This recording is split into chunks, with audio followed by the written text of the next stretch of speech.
Hello friends, कैसे हैं आप सब? बढ़िया। आप सभी को दीपावली की बहुत बहुत शुभकामनाएं। अ, आज गोवर्धन पूजा का दिन है। कल हम सब ने दीपावली बहुत अच्छे से मनाई है। और आज आज से मैंने एक नया कार्य करने का प्लान बनाया है। और मैं अपनी कुछ बातें, अपने कुछ ऑब्जर्वेशंस, जो मेरे विचार हैं, वो मैं चाहता हूँ कि आप सबके साथ शेयर करूँ। मैंने आज से ये कार्य स्टार्ट किया है। वैसे तो मैं इसे बहुत पहले से सोच रहा था कि स्टार्ट करूँ, लेकिन वही मन में नया काम करने के लिए एक झिझक रहती है। मैंने सोचा कि चलो आज कुछ भी हो जाए, आज से स्टार्ट करना ही है ये। सो फ्रेंड्स, मैं अपने कुछ विचार, अपनी कुछ बातें आप सबके साथ शेयर करूँगा, जो हमारे जीवन के अलग अलग पहलुओं से होगी, अलग अलग टॉपिक से होगी, जिसे हम सभी फेस करते हैं। चाहे हम स्टूडेंट हों, चाहे हम जॉब करते हों, या चाहे हम कोई बिजनेस करते हों। मेरी बातें जो हैं वो एक कॉमन पर्सन के लिए होगी। अब मान लीजिए फ्रेंड्स, आपके पास कोई आइडिया है, आप कोई नया काम स्टार्ट करने वाले हैं या करना चाह रहे हैं, या कोई नया कोर्स स्टार्ट करना चाह रहे हैं, या कोई नया बिजनेस, या कोई नया जॉब, या कोई नया काम, चाहे वो कोई भी हो। ठीक है, और आपके मन में उस कार्य के लिए एक आइडिया आया है कि यार मैं इसको ऐसा ऐसा करूँगा और ये ऐसा ऐसा हो जाएगा। ठीक है। अब या तो आपके पास दो ऑप्शन है उसके बाद, या तो आप उस काम को बिना किसी से पूछे स्टार्ट कर दें, या फिर आप ये सोचें कि यार पहले इसको स्टार्ट करने से पहले हम किसी से पूछ लेते हैं, ताकि वो इसमें और कुछ ऐड करके बता सके, ताकि इसको और अच्छे से किया जा सके। ठीक है।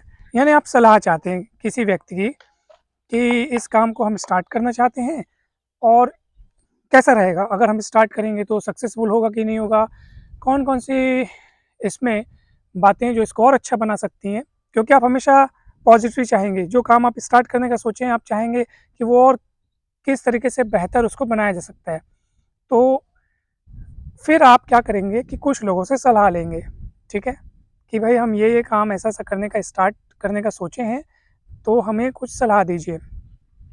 यहाँ पे दोस्तों बहुत बड़ा एक फैक्ट है कि ये डिपेंड करता है कि आप सलाह लेते किन से हैं। मेरा आज का जो टॉपिक है वो इसी बात पर डिपेंड करता है कि आप अपने निजी कार्यों के अलावा अगर कुछ आप नया कार्य स्टार्ट करने वाले हैं, कुछ नया इनोवेटिव चीज़ स्टार्ट करने वाले हैं, चाहे नया जॉब हो, या फिर कोई बिजनेस हो।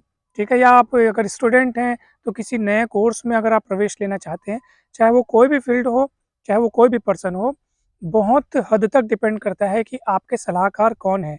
ठीक है, यदि आप अपनी बात को किसी ऐसे व्यक्ति के सामने रखते हैं जो नकारात्मक विचारधारा वाले हैं, जो नेगेटिव थॉट्स वाले हैं, तो वो क्या करेंगे, जो ये चाहते हैं कि आप आगे न बढ़ पाएँ, जो आपका मनोबल घटाना चाहते हैं, आप भूल कर भी उनके सामने अपने विचार कभी मत रखना, क्योंकि वो आपको, आपके मन को अशांत करने का ही कार्य करेंगे। आप अपने विचारों को हमेशा ऐसे व्यक्ति के सामने रखिए, जिनकी बातों से या जिनकी सलाह से आपका मन मस्तिष्क एकदम ठंडा रहता है, शांत रहता है, आप खुश रह सकते हैं, आपके विचार और अधिक सकारात्मक दिशा में आगे बढ़ते हैं। तो आप ऐसे व्यक्ति के सामने ही अपने विचारों को रखिए, ना कि ऐसे व्यक्ति के सामने रखिए जो आपके विचार रखते साथ ही उसको सिरे से खारिज करने लगे। आपको कहने लगे, अरे नहीं आप ऐसा-ऐसा करेंगे तो ऐसा हो सकता है, ये प्रॉब्लम हो सकती है, ऐसा ना करें, यहाँ फँस सकते हैं, कोई प्रॉब्लम क्रिएट कर सकता है। मतलब कि कुल मिलाकर के कभी भी अपनी बातों को ऐसे व्यक्ति के सामने न रखें, जिनकी बातें सुनकर या जिनकी सलाह सुनकर आपके मन में एक नेगेटिविटी आती है, अरे हाँ यार, ऐसा हो जाएगा यार। यानी कि आपको उस काम को न करने की दिशा में अगर कोई प्रेरित कर रहा है। ठीक है? हाँ, मान लो अगर वो सच में वो काम न करने लायक है, तो भी सामने वाले की सलाह से ऐसा झलक जाता है कि वो किस भाव से वो सलाह दे रहा है। यानी कि कई बार ऐसा होता है कि जैसे मान लीजिए कोई काम ज़्यादा जोखिम भरा है, तो जो सकारात्मक धारा वाले व्यक्ति हैं, वो आपको ऐसा सलाह देंगे कि कोई बात नहीं, आप स्टार्ट कीजिए, कहीं भी दिक्कत आएगी तो हम बैठे हैं, आप स्टार्ट कीजिए। यानी कि वो पॉजिटिव वे में आपको आगे बढ़ाएँगे, आप स्टार्ट करो, बाद में जो होगा वो देखा जाएगा। तो ये एक अच्छा विचार हुआ, भले वो काम कितना भी जोखिम भरा हो, चाहे कुछ भी हो। और वहीं दूसरी ओर आपको कुछ ऐसे भी लोग मिलेंगे जो आपको ये कहेंगे कि अरे! नहीं ऐसा मत करना, ऐसा हो जाएगा, वैसा हो जाएगा। तो उसमें क्या है, आप एक कदम भी आगे बढ़ने को फिर सोच नहीं पाते। तो दोस्तों, लोगों के शब्दों का, लोगों की बातों का एक सामान्य व्यक्ति के मन मस्तिष्क में बहुत गहरा प्रभाव हो सकता है, अगर वो उसे ग्रहण करना चाहे तो, ठीक है? और सामान्य इंसान तो ग्रहण कर ही लेता है। बहुत ही कम इंसान ऐसे होते हैं जो दूसरे के विचारों को अपने अपने उन पर डिपेंड करते हैं कि वो उनको अपने भीतर प्रवेश कराना चाहते हैं या नहीं, ठीक है? तो ऐसे बहुत कम इंसान होते हैं, बाकी सामान्य इंसान तो अ, दूसरों के विचारों से, शब्दों से थोड़ा या बहुत प्रभावित अ, हो ही जाता है। सो आप देखिए ना, इतिहास में आप उदाहरण देख सकते हैं। दुर्योधन किनसे सलाह लेता था? शकुनी से। और अर्जुन किनसे सलाह लेता था? श्री कृष्ण से।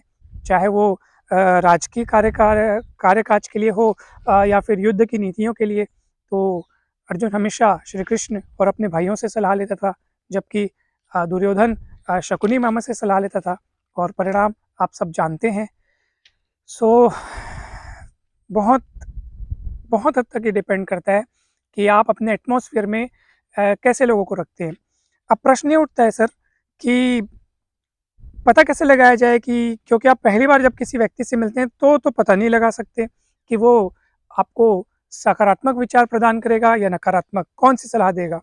तो चलो ठीक है, लेकिन एक बार अगर आपकी उनसे बात हो जाने के बाद अगर आपका मन ज़रा-सा भी आपको खुद महसूस हो जाएगा कि यार वो आदमी कैसा है, वो इंसान कैसा है, तो आपको क्या करना है, अगली बार जब भी आपको वो मिले या रास्ते में कहीं दिखाई दे या आपको उससे कहीं ऑफ़िस में भी सामना हो, तो ऐसा नहीं कि उसको एकदम इग्नोर करना है या उससे बात नहीं करनी है, बात कीजिए, ज़रूर कीजिए।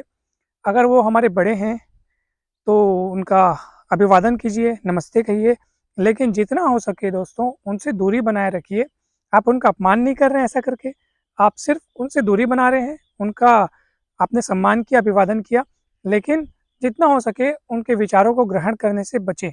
इससे होगा क्या कि आपके जो आइडियाज़ हैं, आपकी जो बातें हैं, आपकी जो सोच है, उसमें ज़हर घुलने से बच जाएगा, ठीक है? आप अपनी बातें अपने ऐसे फ्रेंड्स के साथ शेयर कीजिए, जो आपका मनोबल बढ़ाते हैं, जो आपको सही दिशा में प्रेरित करने को हमेशा तत्पर रहते हैं, ठीक है? तो अब ये अधिकतर ऐसा होता है कि कौन ऐसे व्यक्ति हैं जो आपको नकारात्मक विचारधारा की ओर आगे बढ़ने को कहेंगे, यानी कि आपको हमेशा आपका जो मनोबल है वो कम करने का प्रयास करेंगे। तो अधिकतर ये आपके कॉम्पिटिटर्स ही होते हैं, ठीक है? चाहे आप कहीं ऑफ़िस में हो, चाहे आप कोई बिज़नेस में हो, ठीक?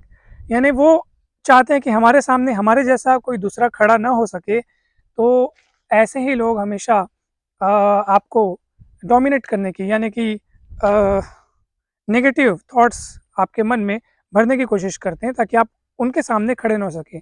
प्रतिस्पर्धा प्रतिस्पर्धा एक ऐसी चीज़ है जिसमें 2 समान फ़ील्ड वाले लोग एक-दूसरे को पीछे करने की होड़ में लगे रहते हैं। तो आप हमेशा अपनी सलाह किसी ऐसे व्यक्ति से लीजिए जो आपका कॉम्पिटिटर ना हो, या अगर आपके फ़ील्ड का हो भी तो आपसे कहीं दूर रहता हो। आपका उससे आस-पास कहीं भी लेना-देना ना हो, लेकिन वो आपके फ़ील्ड के बारे में जानकारी रखता हो। जिस कार्य या जिस विषय के बारे में आप उनसे सलाह लेना चाहते हैं, वो उस विषय का ज्ञाता ज़रूर हो। ऐसा नहीं कि आप जिस विषय से आप सलाह लेना चाहते हैं या अपने आइडियाज़ शेयर करना चाहते हैं, उनके बारे में उनको जानकारी ना हो, तो वो सही सलाह फिर कैसे दे पाएगा? तो उनको जानकारी होनी चाहिए, लेकिन वो थोड़ा-सा दूर होना चाहिए। दूर अर्थात आपके आस-पास के क्षेत्र में उनका कोई भी इंटरफेयर ना हो, ठीक है? तो और वो आपका शुभचिंतक भी हो, आपका अच्छा दोस्त हो, आपका भला चाहने वाला हो, वो आपको अच्छे से आसानी से आपको पता होगा कि आपके भला चाहने वाले कौन-कौन हैं, ठीक है? तो हमेशा अपनी बातें आप ऐसे लोगों से ही शेयर करें। मेरे विचार आप लोगों को कैसे लगे, कैसे लगी मेरी बातें, प्लीज़ कमेंट करके आप ज़रूर बताइए। अ, और कुछ सुझाव अगर आप देना चाहें तो ज़रूर दे सकते हैं, ताकि मैं और अच्छे-अच्छे टॉपिक्स पर आपके लिए वीडियो बना सकूं। आप जिन भी टॉपिक्स पर वीडियो चाहते हैं, मैं ज़रूर प्रयास करूँगा। Thank you so much.